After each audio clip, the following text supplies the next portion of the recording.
I'm Alex Gilvarry, and I'm here talking with Scott Cheshire, author of High as the Horse's Bridles. So tell us about your novel. It's a novel about a family, about a father and son, mostly. It's about a young kid in Queens, New York, 1980, and he's a kid preacher. And the opening is the occasion of his first large-scale sermon. And in the midst of this sermon, he has a vision, more or less. And the vision is that the world is coming to an end in 20 years, in the year 2000. And that's the opening of the scene, and you have the audience enwrapped. And then after that, we cut, and we're in 2005, and Josiah, the young boy, is now a grown man, and the world is fine. So it's basically about how one deals with disappointment.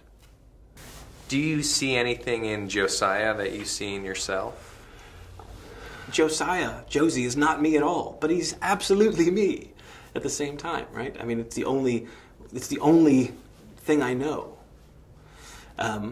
So it's inevitable to draw on your own experiences.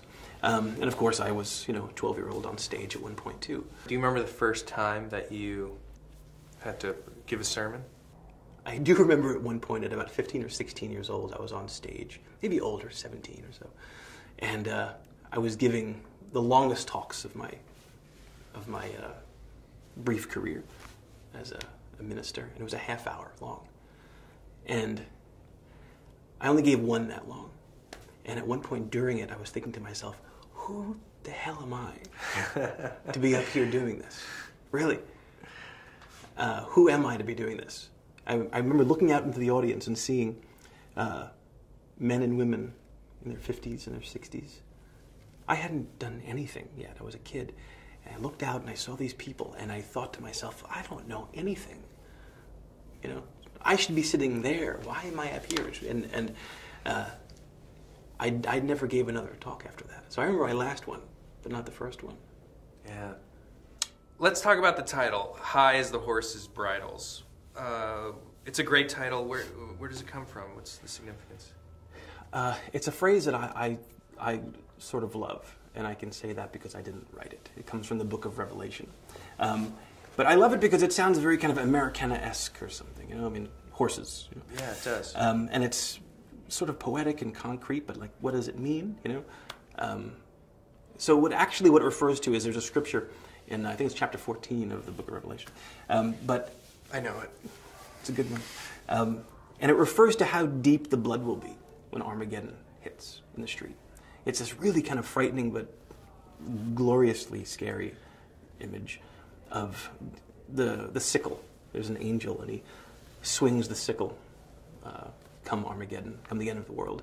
And he is reaping from the lives on earth and those who are reaped. The blood flows in the street. I think it's like 200 miles as high as the horse's bridles. What do you want readers to take away from the book? I think of a book as an extended hand. It's a gesture from someone who has attempted to make meaning out of their own experience. I think as a book, the beauty of a book is that you get to step inside someone else's experiences. It's the only way we can do it. Otherwise, it's as close as we can get to possession, I think.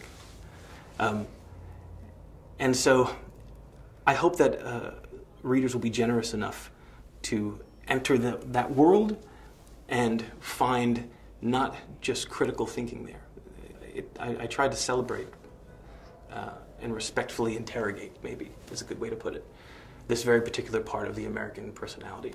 Thanks for joining us and talking about your book. Thanks for talking to me. Absolutely. The book is High as the Horse's Bridles. The author is Scott Cheshire. Thank you.